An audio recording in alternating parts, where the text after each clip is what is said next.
નમસ્કાર. Vraj digital news channel Amreli. હું છું ભરત બાવીસી.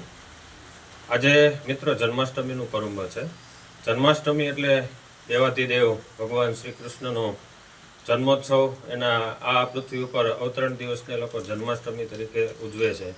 એના કૃષ્ણનું જીવન ચરિત્ર, એમની જીવન લીલા એવી છે કે 5000 વર્ષ પહેલાંના એમના વિચારો, એમનું જીવન કવન છે આજના સમયની અંદર પણ સાંપ્રત સમયમાં આપણને ડગલે ને પગલે ઉપયોગી થાય છે. ત્યારે મારે વાત કરવી છે ખાસ તો કૃષ્ણ અને સુદામાની. આજના દિવસે મિત્રતા કેવી હોય તો ભગવાન કૃષ્ણ અને સુદામા એમના જીવન ઉપરથી આપણને મિત્રતાનું એક જ્વલંત ઉદાહરણ પૂરું પાડે છે. મિત્ર એવો શોધીએ જે ઢાલ સરીખો હોય, સુખમાં પાછળ રહે અને દુઃખમાં આગળ હોય.